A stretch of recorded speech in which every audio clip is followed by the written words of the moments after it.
ये आकाशवाणी है। प्रस्तुत है कार्यक्रम सुर्खियों में। इसके अंतर्गत सुनिए कोलंबो सुरक्षा सम्मेलन पर चर्चा। इसमें भाग ले रहे हैं रक्षा विश्लेषक कोमोडोर सी उदय भास्कर और कोलंबो में प्रसार भारती के विशेष संवाददाता अहमद मोइन फारूकी। कार्यक्रम का संचालन कर रहे हैं स्पर्श सक्सेना। नमस्कार श्रोताओं। कोलंबो सुरक्षा सम्मेलन एक क्षेत्रीय सुरक्षा मंच है जो दक्षिण एशियाई देशों के बीच सहयोग को बढ़ाने पर ध्यान केंद्रित करता है ताकि सामान्य सुरक्षा चुनौतियों का सामना किया जा सके। ये सम्मेलन भारतीय महासागर क्षेत्र के देशों को एक साथ लाता है और आज इसी महत्वपूर्ण विषय पर हम विस्तार से चर्चा करेंगे और एक नजर डालेंगे। और चर्चा के लिए आज हमारे साथ जुड़े हैं सुरक्षा विशेषज्ञ कोमोडोर उदय भास्कर और प्रसार भारती के विशेष संवाददाता श्रीलंका से हमारे साथ जुड़े हैं डॉक्टर अहमद मोइन फारूकी। कोमोडोर भास्कर, आपका आकाशवाणी में बहुत बहुत स्वागत है। धन्यवाद। और डॉक्टर फारूकी, आपका भी बहुत बहुत स्वागत है। धन्यवाद। डॉक्टर फारूकी, सबसे पहले आपसे हम जानना चाहेंगे, क्योंकि आप अभी वहीं पर हैं, तो कोलंबो सुरक्षा सम्मेलन, इस पर थोड़ा सा आप प्रकाश डालें कि ये क्या है। देखिए, कोलंबो जो सुरक्षा सम्मेलन है, या इसको हम कोलंबो सिक्योरिटी कॉन्क्लेव भी कहते हैं इंग्लिश में जी। सीएससी एक ऐसा एक रीजनल ग्रुपिंग है जो शुरू हुआ था 3 देशों के साथ जुड़ने के साथ साथ 2011-2012 वक्त में। फिर दरमियान में चूंकि कुछ रीजनल इश्यूज थे, उन वजह से आगे नहीं बढ़ पाया, लेकिन 2020 के बाद दोबारा इसमें तेजी आई। भारत ने इसको बहुत पहल दिया।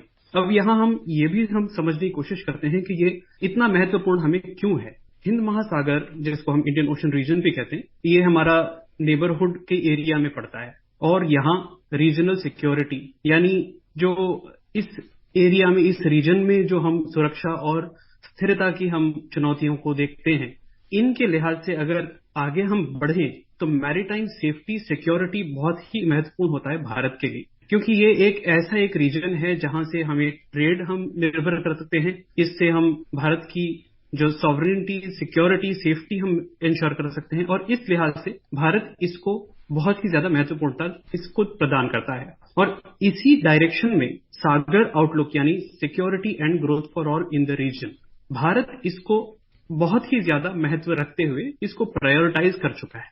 अब पिछले 10 साल में इस डायरेक्शन में जाते हुए, इस दिशा में हम आगे बढ़ते हुए, भारत ने नेबरहुड फर्स्ट पॉलिसी के साथ साथ इसको भी बहुत ही ज्यादा आगे रखने की कोशिश कर रखी है जी। और इसी डायरेक्शन में ये कोलंबो सिक्योरिटी कॉन्क्लेव ये बहुत ही ज्यादा महत्व रखता है, क्योंकि इसमें भारत, श्रीलंका, मालदीव, जो शुरू में ये थे 3 देश थे, इनके साथ साथ भारत ने मॉरिशस और बांग्लादेश को भी इसमें जुड़वाने की पहल भारत ने लगाई थी। अब इसके साथ साथ सेशल्स को भी ऑब्जर्वर स्टेटस के तौर पे भारत ने प्रस्ताव रखा और सेशल्स अब ऑब्जर्वर इस ग्रुपिंग में मौजूद है जी।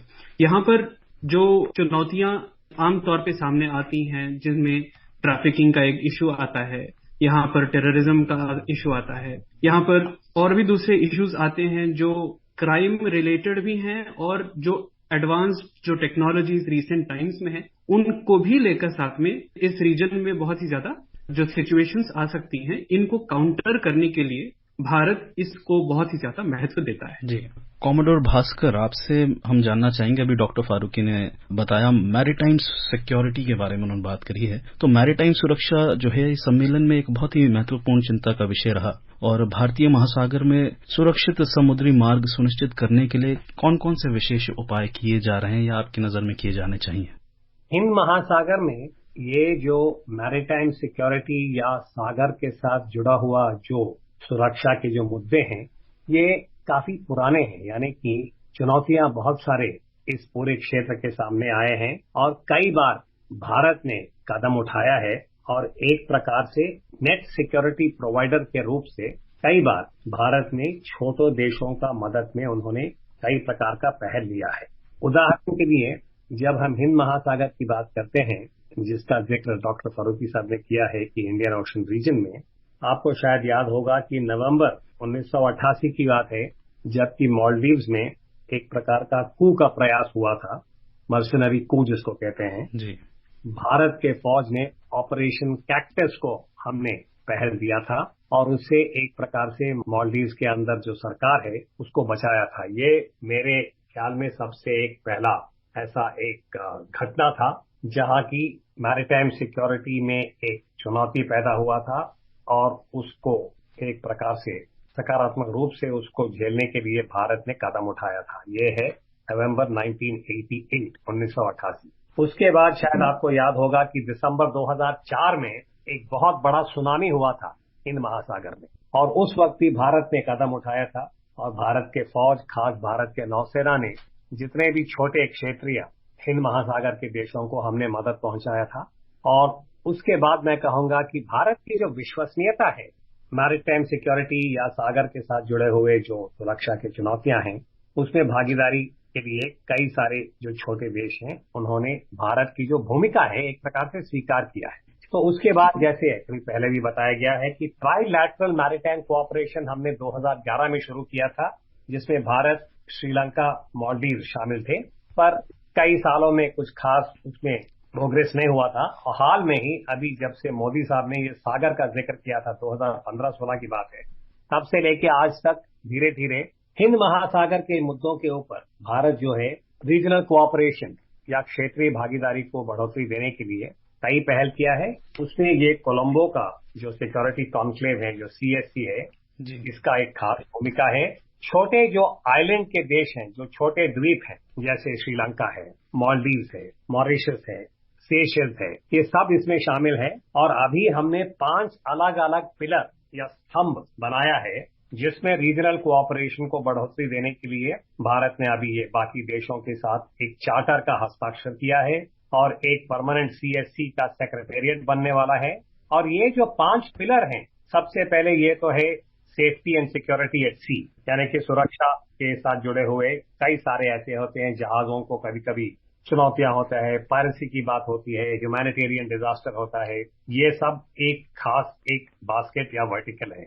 दूसरा है दहशतगर्दी, किस प्रकार से दहशतगर्दी को हम रोक सकते हैं, और रेडिकलाइजेशन उसके साथ साथ, जो कि एक उभरने हुआ मैं कहूंगा चुनौती है। अभी हम देख रहे हैं कई देशों में, कई प्रांतों में ये रेडिकलाइजेशन का शुरुआत हो रहा है, उसको रोकने के लिए, और क्या वो किसी प्रकार का बड़ा चुनौती बन सकता है पूरे क्षेत्र के लिए। तीसरा है ट्रांसनेशनल ऑर्गेनाइज्ड क्राइम, जिसको कहते हैं सीमा पार जो गैर कानूनी कार्रवाई होते हैं, जिसमें ह्यूमन ट्रैफिकिंग है, ड्रग्स है, गन रनिंग है, कई प्रकार के ऐसे जो गैर कानूनी कार्रवाई हैं, जिससे छोटे देशों की जो सुरक्षा और जो अखंडता है उसके लिए बहुत बड़ा चुनौती बन सकता है।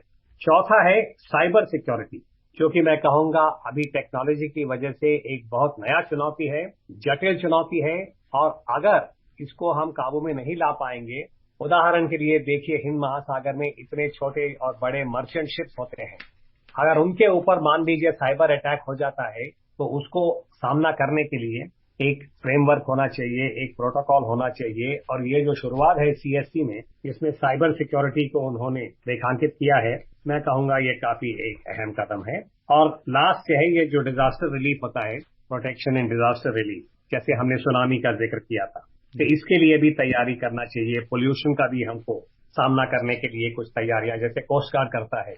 तो इसमें भारत के पास जो क्षमता है, भारत की जो विश्वसनीयता है, ये छोटे देशों के साथ भागीदारी के रूप में अगर हम उसको आगे बढ़ा सकते हैं तो पूरे क्षेत्र के लिए ये फायदा है, भलाई है। और हमको देखना है कि हिंद महासागर को किस प्रकार से एक सुरक्षित जगह हम बना सकते हैं। डॉक्टर फारूकी, अभी कॉमोडोर भास्कर ने बताया कि सबका भागीदारी जो है बहुत जरूरी है। तो अभी हमने देखा कि हमारे राष्ट्रीय सुरक्षा सलाहकार भी वहां मौजूद थे, तो उन्होंने सामूहिक प्रयासों के महत्व पर जोर दिया। तो नए समझौतों में कौन कौन से विशेष सहयोग के क्षेत्रों में बात की गई या प्रमुखता दी गई, इस पे थोड़ा हमें बताएं। देखिए, अभी कॉमोडोर उदय भास्कर ने जो 5 पिलर्स बताए हैं, इनके ऊपर बहुत ज्यादा महत्व है। और अजीत डोभाल जब आए थे यहाँ कल, उन्होंने सबके बीच में चर्चा की, और वहीं पर उन्होंने विभिन्न सुरक्षा एजेंसियों के साथ साथ जो लीडरशिप है उनके साथ भी इस बारे में, इस विषय पे ये बात किया। और ये प्राइमरीली जो प्रमुखता जो दी जा रही है वो है क्षेत्रीय सहयोग में किस वजह से इसकी आवश्यकता है। एक तो जो आतंकवाद और कट्टरता का मुकाबला है जी, या फिर समुद्री सुरक्षा, जैसे उदय भास्कर जी ने कहा कि इन 5 स्तंभों के ऊपर बहुत ज्यादा इस बार में चर्चा हुई।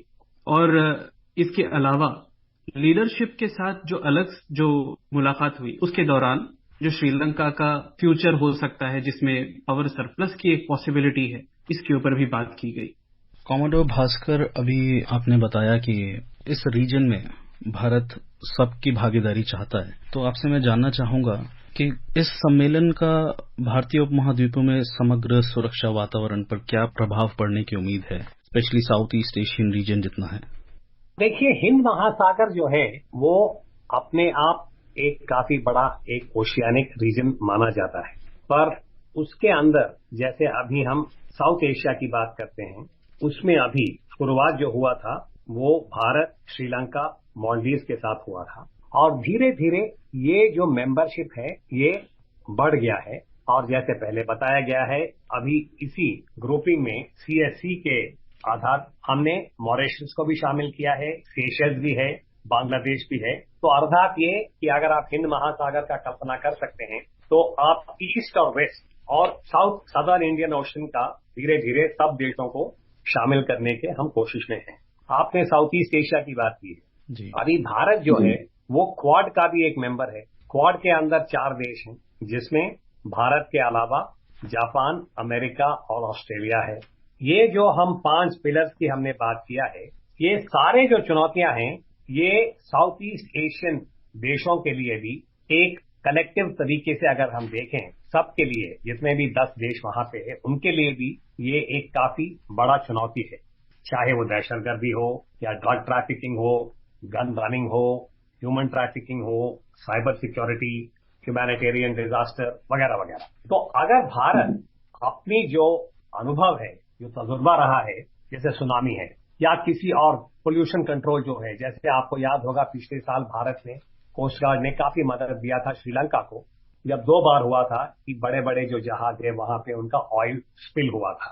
तो अगर हम हिंद महासागर का जो फुटप्रिंट है उसको और बढ़ाएंगे तो ऑस्ट्रेलिया के लिए भी ये सब चुनौतियां एक प्रकार से कॉमन है, और वो भी साउथ ईस्ट एशियन देशों के साथ वो अपनी भागीदारी करते हैं। तो मैं समझता हूं कि अगर भारत जो है ये सागर का जो हमने ढांचा बनाया है, security and growth for all in the region, अगर इसको हम ये साबित कर सकते हैं कि यदि किसी प्रकार का भी चुनौती हो, जो शक्तिशाली देश हैं जिनके पास क्षमता है, अभी जैसे भारत के पास है जो कि छोटे देशों के पास नहीं है, या जापान के पास कई प्रकार के ऐसे क्षमताएं हैं खास सर्वेलेंस के लिए।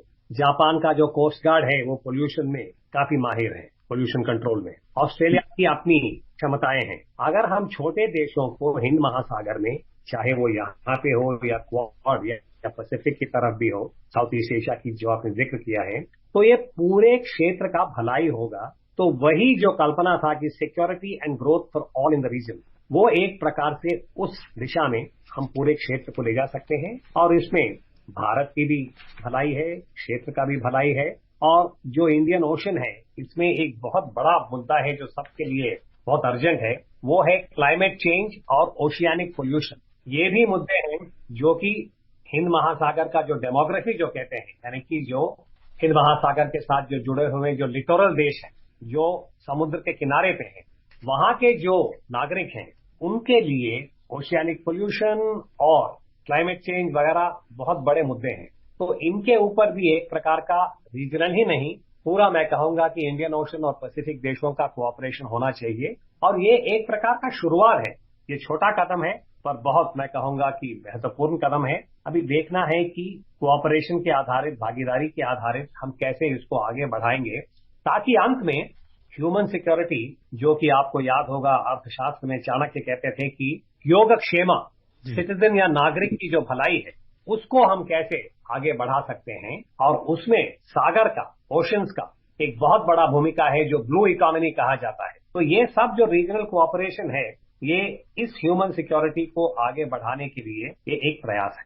अब समय है इस चर्चा को यहीं विराम देने का। कॉमोडोर उदय भास्कर जी और डॉक्टर फारूकी, आपका आकाशवाणी के साथ जुड़ने के लिए बहुत बहुत धन्यवाद। अभी आप सुन रहे थे कोलंबो सुरक्षा सम्मेलन पर चर्चा। इसमें भाग ले रहे थे रक्षा विश्लेषक कॉमोडोर C उदय भास्कर और कोलंबो में प्रसार भारती के विशेष संवाददाता अहमद मोइन फारूकी। कार्यक्रम का संचालन कर रहे थे स्पर्श सक्सेना। ये कार्यक्रम आकाशवाणी के समाचार सेवा प्रभाग द्वारा प्रस्तुत किया गया।